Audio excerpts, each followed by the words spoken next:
Bueno, muchas gracias por la invitación. En este segmento vamos a hablar de los trastornos del sueño por efecto de la pandemia. Bueno, yo creo que hace 2 años solamente nos podríamos haber imaginado tener una pandemia, haber tenido una pandemia en las películas y en los videos que veíamos. Y yo creo que muchos de nosotros seguramente, y sobre todo los amantes de los zombies, se imaginarían que en caso de tenerlo iba a ser algo así, que nos íbamos a ver como vemos las fotos de la pantalla. Lo cierto es que tuvimos el inicio del COVID, no nos vemos así, pero seguramente muchas veces creo que con todo el impacto que ha tenido el virus y todas las medidas que se han hecho para hacer la mayor contención del virus y disminuir la propagación, pues creo que sí nos hemos sentido un poco como zombies en algunos momentos, sobre todo cuando la cuarentena fue más estricta, cuando más encerrados teníamos que estar y cuando más alejados estábamos como de la cotidianidad que conocíamos. Lo que les digo, no nos vemos así. Hemos atravesado seguramente de una forma satisfactoria la pandemia con la llegada de las vacunas y bueno, como hemos intentado resignificar un poco todas nuestras experiencias, nuestras relaciones a través de este estresor vital que hemos tenido y que hemos sufrido todos,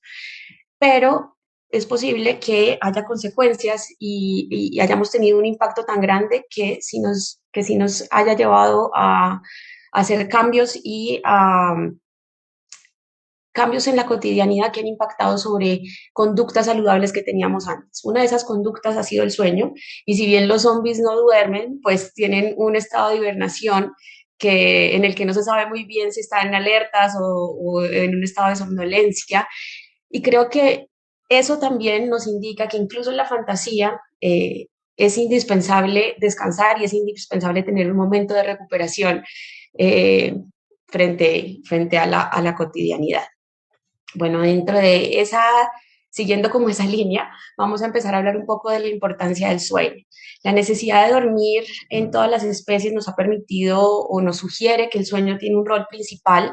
en preservar las funciones vitales,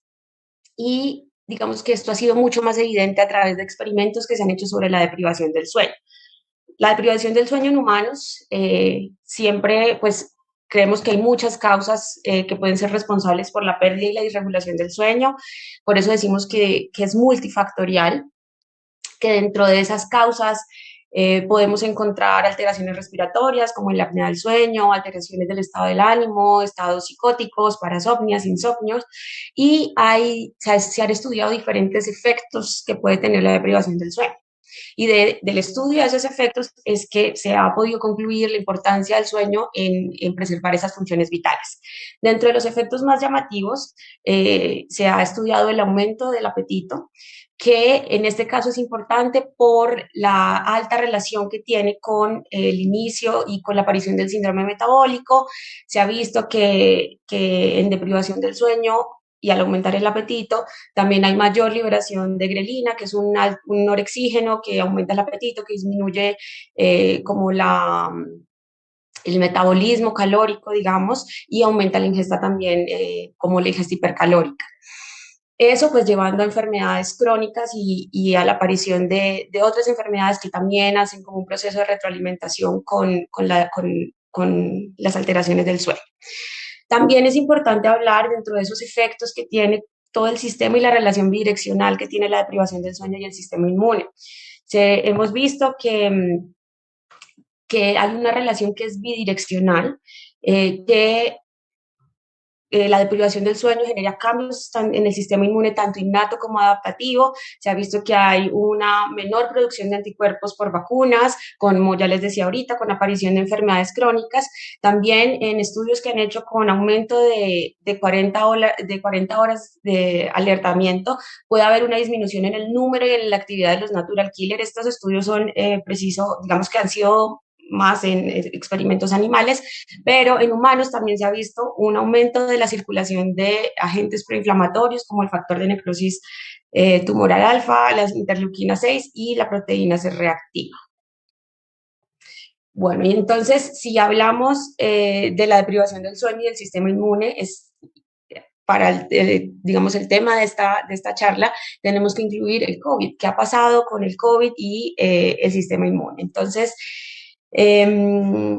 también con digamos, con la llegada del virus, también se ha visto que hay un proceso de retroalimentación entre, entre estas tres variables aún más grande. Entonces, tenemos que el virus genera síntomas en diferentes órganos, cuya mayoría de manifestaciones tienden a interrumpir el sueño y aumentar la fatiga. Se hizo un estudio observacional en el que se demostró que los pacientes con COVID tenían 5 veces más probabilidad de tener deprivación, aunque es la relación o la causa por la que podría pasar esto no es clara. No se sabe bien si es por la hospitalización, por los síntomas de ansiedad que genera la infección o por la disnea también propia de la enfermedad. Y sin duda alguna, el ingreso del virus al sistema nervioso central también tiene un alto impacto sobre la aparición de síntomas neuropsiquiátricos, entre esos el insomnio, que si bien es uno de los síntomas, digamos, que puede presentarse en mayor medida con la aparición del virus y en cualquier fase de la enfermedad. Y si estamos hablando del sistema inmune y la deprivación del sueño, no se puede olvidar a la melatonina como uno de los reguladores inmunitarios más importantes del sueño. Y vamos a hablar un poquito de lo que pasa y como el papel que podría desempeñar. Entonces, una vez entra la infección al cuerpo, digamos, una vez entra específicamente al pulmón, se dice que hay una función inmunitaria que está potencialmente disminuida. Esto se ha visto por medio de la disminución por la disminución de la albúmina, por la aparición de neutropenia, de linfopenia, disminución en el porcentaje de linfocitos TCD8, y tanto la llegada de la infección como esta respuesta inmune disminuida generan una tormenta de citoquinas que terminan generando una apoptosis de todas las células endoteliales y epiteliales con el aumento de la permeabilidad vascular que hace que haya una acumulación aberrante de monocitos, macrófagos y neutrófilos en los alvéolos, y esto hace que se pierda como todo el sistema de regulación del sistema inmune, generando, bueno, pues todas las complicaciones que ya conocemos, el síndrome de dificultad de disfunción respiratoria aguda, y generando insuficiencia respiratoria aguda o la muerte en muchos casos. A diferencia de lo que se ha visto digamos, en otros coronavirus, también parece incrementar, digamos, la producción de interleuquina 10 de una forma también totalmente irregular. Eh, para que se dé una adecuada liberación de melatonina, tiene que haber una sincronía entre el sistema inmune y el proceso de liberación de la melatonina. Cuando se interrumpe la secreción de esta porque hay una disfunción del sistema inmune, lo que vamos a ver es que esto también genera daños y alteraciones en el patrón de sueño directamente relacionados con la respuesta inmunitaria al virus. Y esto parece también estar relacionado con un aumento de la susceptibilidad para tener la infección. O sea que de por sí, si hay un mal patrón de sueño, hay una disregulación en la liberación de melatonina, esto también podría generar y volvernos un poco más susceptibles a poder contagiarnos del virus.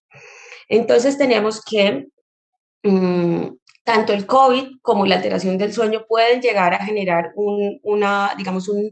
una disminución de la respuesta inmunitaria, lo cual nos puede hacer más susceptibles a tener el virus, y también una vez contagiados, estos dos factores pueden hacer que se aumente la propagación del virus, generando grandes complicaciones que terminan por empeorar la salud mental y deteriorar la calidad de vida. Dentro de esa alteración de la calidad de vida y el compromiso de la salud mental, tenemos, digamos que se ha empezado a emplear un nuevo término que se llama el coronasomnia, que describe la disfunción del sueño, bien sea por los mecanismos propios del virus para alterarlo, las secuelas médicas de la infección, o por todas las consecuencias psicosociales y el impacto psicosocial que ha tenido el virus en nuestra rutina, como la pérdida del empleo, los problemas financieros, el aislamiento social por las restricciones, la cuarentena en sí. Dentro de las más estudiadas, pues se ha visto que hay dificultades en la conciliación del sueño, aumento en la fragmentación, en la pérdida de la continuidad del sueño durante la noche, hay cambios en el ciclo de sueño-vigilia con aumento de la sensación no reparadora y disminución de la calidad del sueño. Todo esto, digamos que tiene un gran impacto sobre diferentes variables de nuestra cotidianidad, y a esto se le aumenta, como les decía anteriormente, que digamos que hay una interrelación entre la alteración del sueño y el impacto de la pandemia sobre la cotidianidad. Es decir, es posible que el aislamiento social haga que se empeore el sueño, que es posible que el miedo a la muerte también, y que tener un mal patrón de sueño también nos ayude a que se incremente como todo ese impacto que ha tenido el virus sobre nuestro día a día. Si empezamos a hablar un poco más acerca de esta disfunción del sueño en el, digamos que en el marco de la pandemia, tenemos que hablar de los factores de salud mental que se han visto afectados. En primer lugar, tenemos que ha aumentado la prevalencia de ansiedad y de depresión en unos porcentajes que son un poco catastróficos para lo que estábamos acostumbrados a ver, y la cantidad de gente que padece ahora esta enfermedad es mucho mayor. Tenemos en algún estudio, muestran un aumento de la prevalencia de ansiedad del 6,33% al casi 50% de las personas que fueron estudiadas, de la depresión de un 14 a un 48% y del estrés psicosocial en una menor, digamos, una menor medida. ¿Qué pasa con esos estudios? Que la dificultad para establecer la precisión sobre la medida se deriva de la pandemia. Fue un evento totalmente, pues que no ha tenido precedentes antes, nunca habíamos tenido un impacto tan alto a nivel mundial con un solo factor que pudiera afectar tanto todos los dominios, tanto cognitivos como, digamos, rutinarios. Y las escalas que permiten medir o los instrumentos que permiten medir esas variables, pues no estaban diseñados para medir eso en, digamos, con la gran amplificación y magnificación que tuvo el virus. Entonces, aunque sabemos que ha aumentado, todos los estudios que voy a mostrar hoy, pues tenemos que, digamos, que analizarlos un poco con cautela en el marco, pues, de entender cómo se diseñaron y que solamente llevan 2 años en construcción. En términos generales y hablando un poco de la población general, hay ciertos factores de riesgo que pueden intervenir y que aumentan digamos, la probabilidad de tener una alteración del sueño. La mayoría de estudios hablan del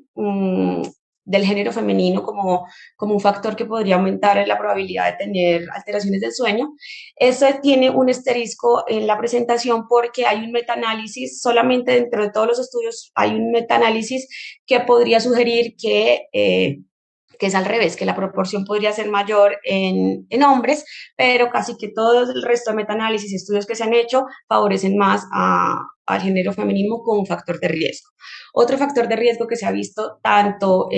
durante la enfermedad como posterior, en la época de recuperación, es la urbanización. Hay mayor riesgo en las personas que viven en ciudades en comparación con personas que viven en áreas rurales. El bajo nivel socioeconómico y educativo, la exposición a noticias, es decir, estar viendo noticias constantes sobre el virus, sobre la pandemia. Uno de los factores de riesgo más importantes es la enfermedad mental previa. Y acá también voy a hacer referencia a la alteración o la mala adaptación en los mecanismos de afrontamiento de las enfermedades. Porque si bien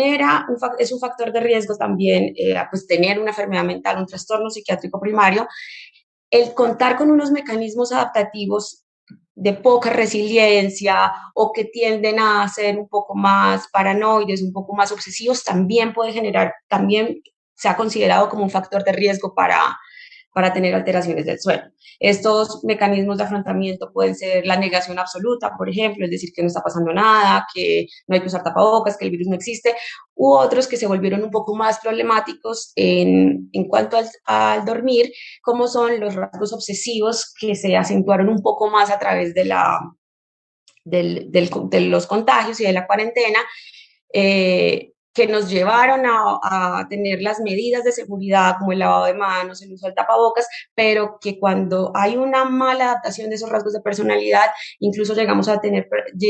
ver personas durante la consulta en las que se acentuaban tanto los rasgos obsesivos que dejaban de comer por miedo al contagio, por ejemplo. Entonces, eso es un factor de riesgo también para tener como una disfunción en el sueño. Y por último, la ausencia de red de apoyo también es uno de los factores de riesgo más importantes para tener una afección de este tipo. Bueno, hay varios efectos del confinamiento que se han visto sobre la población general. Como les decía ahorita, hay una dificultad para conciliar y mantener el sueño, un aumento del tiempo que se ocupa en la cama. Una de digamos, de las formas más consistentes de efectos del confinamiento sobre el sueño ha sido el retraso en la hora del sueño. Eh, Hay varios estudios que han comprobado que la hora de dormir se atrasó de 10 de la noche más o menos a medianoche y la de despertar, que era entre 6 y 7 a 8 y 9. Y en varias personas esto ha podido generar un síndrome de retraso de las fases del sueño, que es una de las alteraciones eh, del ritmo circadiano. También se ha visto un aumento de redes sociales que ya antes había estudiado como uno de los grandes problemas como de los trastornos del sueño y cambios en el estilo de vida. Eh, digamos que con la restricción de la movilidad se ha empezado a ver que hay un aumento de ingesta hipercalórica, un aumento del consumo de alcohol, esto ha generado más la aparición de más enfermedades metabólicas y esto también pues como consecuencia podría generar aumento del factor de riesgo para tener otro tipo de enfermedades como la apnea del sueño. Bueno, eso fue un poco en cuanto a la población general. Hablando más ahora de los trabajadores de salud, sabemos que experimentamos estresores diferentes a los de la población general porque tenemos mayor potencial de contagio y ese mayor potencial de contagio hace que se vuelva un factor de riesgo también para tener problemas en el sueño, pero además se vuelve un factor de riesgo para disminuir como todas las medidas de bioseguridad. Hay horarios más largos y nocturnos, como les decía ahorita, una de las consecuencias y los efectos de la deprivación del sueño es que se disminuye el span atencional, hay menor capacidad de responder a situaciones de estrés, de cambiar de una tarea a otra, de tener respuestas asertivas. Y todo eso también es como una consecuencia de esos horarios que se empezaron a hacer más largos, cuando las personas entraban a cuarentena, cuando se tenían que aislar y como todas las medidas de contención que había que hacer en los servicios pues, de urgencias en general en los hospitales. Hay más altas tasas de insomnio comparados con la población general. En un estudio que se hizo en Turquía determinaron que hasta el 50% de las trabajadores de salud podían tener alteraciones en el sueño. Otro de los factores de riesgo también para tener mayor coronasomnia es las experiencias cercanas negativas, es decir, que un familiar, un amigo, un colega sobre todo esté infectado en el momento en el que se está trabajando. La participación directa en rescates de personas con COVID también es uno de los factores de riesgo y el personal de primera línea pues también se ha visto que tiene una tasa más alta de insomnio en comparación con los que no están en las primeras líneas de atención. Bueno, entonces las personas con COVID, con respecto a ellos hay unos datos imprecisos porque ha sido muy difícil como tratar de homogenizar las poblaciones y tratar de estudiar variables un poco más concisas. Lo que se sabe es que sí hay mayor, independientemente del estadio, de la fase de la enfermedad, sí hay un mayor compromiso en el sueño. Se ha visto que las personas que tuvieron una baja calidad de sueño durante un estudio, eran 189 pacientes que que requirieron una intervención en salud mental luego de la hospitalización por COVID, a los que se les preguntó y respondieron que tenían una baja calidad del sueño. Se vio de forma retrospectiva que habían tenido una más larga duración de la hospitalización y mayores síntomas depresivos. Y Sang y colaboradores en 2020 también trataron de diferenciar las personas que habían tenido durante una hospitalización un patrón adecuado de sueño versus un patrón pobre, un sueño pobre, les llamaban ellos, y vieron que el 12% de esos pacientes tuvieron un ingreso a UCI versus ningún paciente que tuviera un buen sueño. Ningún paciente que tuvo buen sueño necesitó ingresar a UCI. Bueno, en cuanto a las alteraciones en el ritmo circadiano, se ha observado que evitar los desplazamientos genera que las personas se despierten más tarde y eso también está relacionado un poco con lo que les decía ahorita, que notamos que la hora de acostarse y de levantarse se ha atrasado un poco. En un estudio que hicieron con 3.787 voluntarios sanos, vieron que la mayor diferencia que habían notado a lo largo de la cuarentena estricta había sido durante los primeros 10 días, donde había una tendencia más alta a trasnochar y hacer siestas diurnas, y también esto era, digamos que más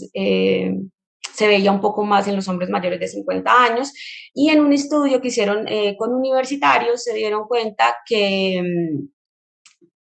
se incrementaron las horas del sueño a 7 o más horas, pero esto no se relacionaba con una sensación de calidad del sueño, es decir, había una mayor percepción de baja calidad del sueño, aunque las horas de sueño aumentaron.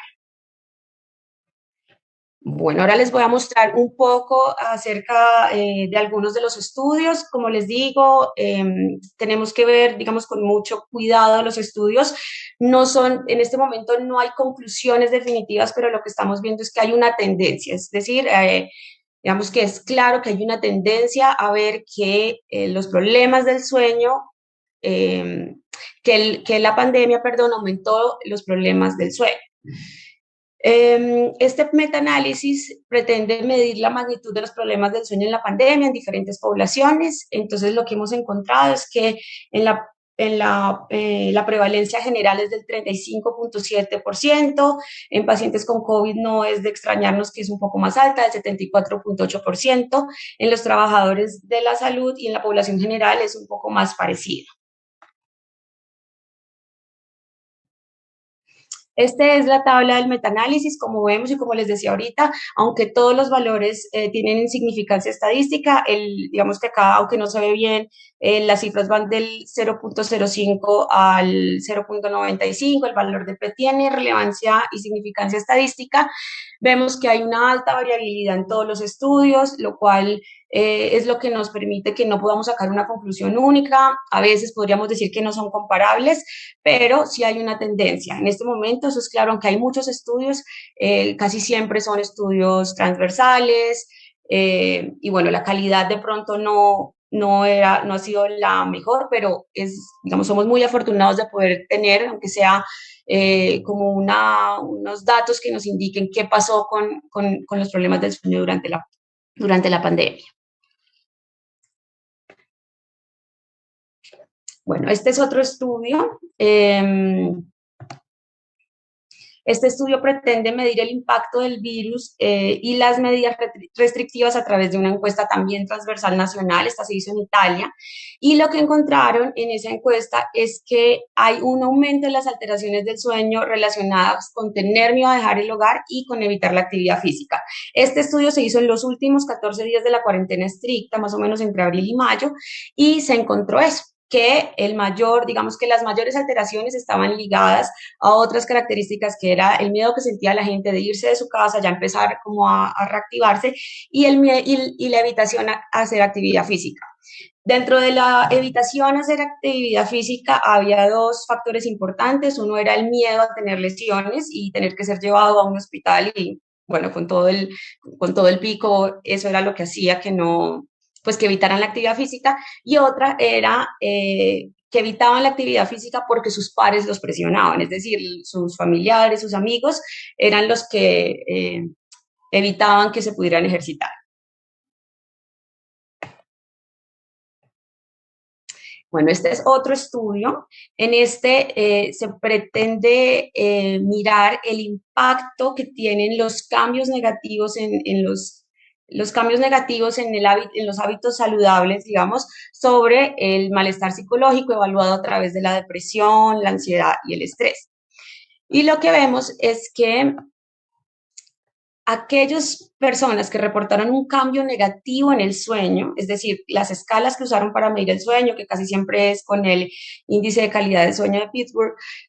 cuando esas escalas más altas estaban, más comprometidas en el sueño, también parece haber una tendencia a tener una mayor probabilidad o una mayor oportunidad de tener depresión, ansiedad y estrés. Los valores de acá también son estadísticamente significativos. Y cuando hacen una regresión lineal para tratar de hacer como una predicción, también se muestra que entre más aumente,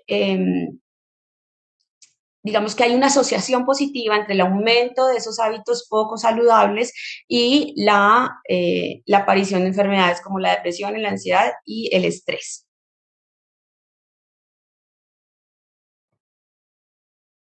Listo. Este estudio lo muestro porque intentaron caracterizar, digamos, hicieron una encuesta también y compararon los resultados de esa encuesta durante la pandemia con unos resultados que tenían de información general con los que contaban antes de la pandemia. Lo que se descubrió es que hay un aumento de la latencia del sueño y un aumento de la disfunción en el día, y esto se podría correlacionar un poco con los resultados de aumento de la ansiedad. ¿Qué implicación tiene y cuál podría ser la correlación? Que es altamente probable que al aumentar la ansiedad, la rumiación de pensamientos, digamos la meta-ansiedad hacia dormir, el tener pensamientos reiterativos de preocupación, de incertidumbre, puede también generar que se aumente la latencia, es decir, que haya dificultades para iniciar a dormir.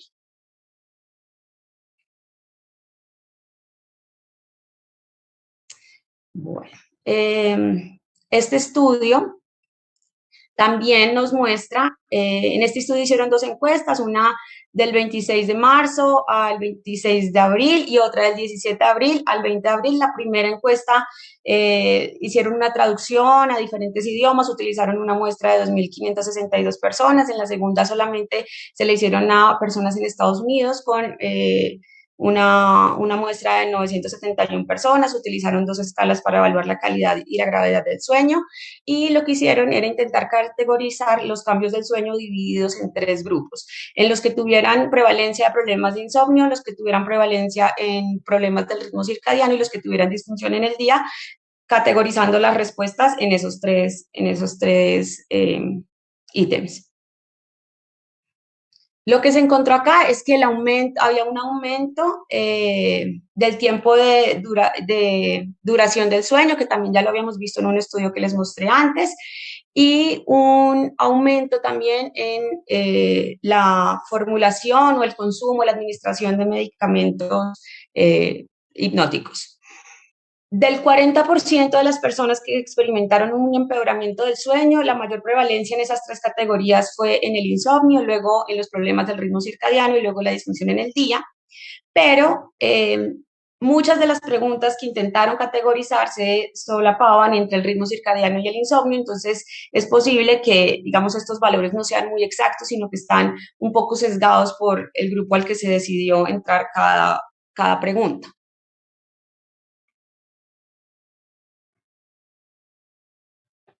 Y en ese mismo estudio también intentaron demostrar qué factores podían estar asociados con el empeoramiento de la calidad del sueño, encontrando que lo que más afectaba la calidad del sueño en estas personas, o lo que describían como ser de mayor afección, era estar en la cuarentena, o sea, en la restricción de la movilidad,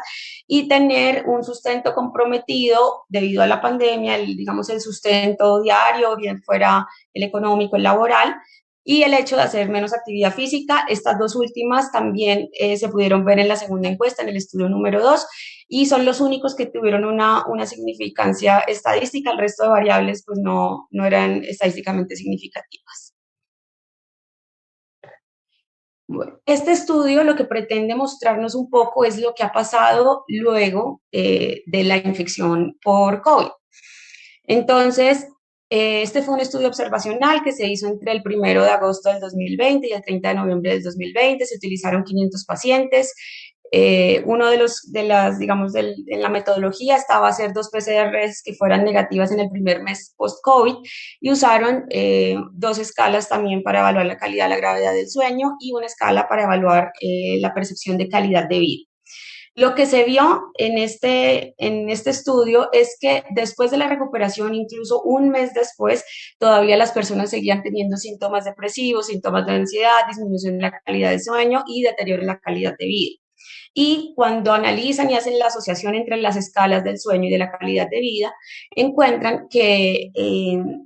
la mayor relación que hay es en cuanto a disminución de la funcionalidad física, la restricción de roles debido a la salud física, es decir, no poder desempeñarse de forma adecuada en su día a día, y la limitación de esos roles debido a cargas emocionales y de bienestar general. O sea, que las personas que tenían altos índices eh, disminución en la calidad de sueño y disminución en la percepción de calidad de vida contaban con estos tres, digamos, estas tres características, o este era el impacto que más se veía afectado en estas personas. Y este estudio va, digamos que va, digamos, de la mano de estudios anteriores que han mostrado que incluso 12 semanas después de la infección se puede seguir teniendo un alto impacto y el impacto puede ser persistente en la calidad de vida. Bueno, entonces este estudio es diferente, es una revisión, habla sobre cómo las cuarentenas determinaron un ambiente de aislamiento social único que nunca habíamos vivido antes. Siempre hemos conocido que hay una relación positiva entre las relaciones sociales y ser saludable, es decir, que los individuos que se integran mejor en la sociedad tienen menor probabilidad de tener enfermedades crónicas, y mayor probabilidad también de verse involucrados en la participación de actividades saludables. Y por el contrario, las personas con relaciones sociales inadecuadas tienen una mayor asociación con mortalidad prematura.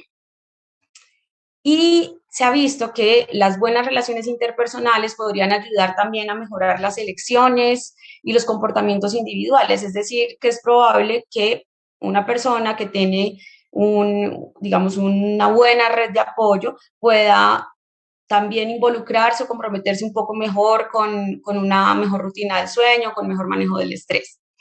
Hay un término altamente usado, digamos, en los estudios de aislamiento, que es la soledad percibida, que es esa incapacidad para cumplir los deseos sociales personales, que se relaciona con vínculos personales, es decir, no necesariamente una persona que tenga una alta soledad percibida tiene que estar en aislamiento, sino es más una percepción como de que el medio en el que se desenvuelve no cumple las necesidades o los requerimientos que tiene de forma social. Aunque el aislamiento social y la soledad son totalmente diferentes, lo que vimos durante el COVID es que las personas aisladas, independientemente de que conservaran su núcleo familiar, cuando se impactó tanto la vida social de las personas, empezaron a tener muchos más pensamientos de soledad, o sea, la percepción de soledad aumentó.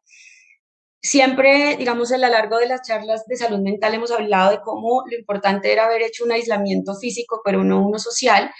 pero sin duda alguna, después de tanta incertidumbre y tanto tiempo aislados, pues digamos que esa percepción de soledad y de abandono también se vio aumentada. Lo que no ha tenido, digamos, el momento en el que se dio la pandemia fue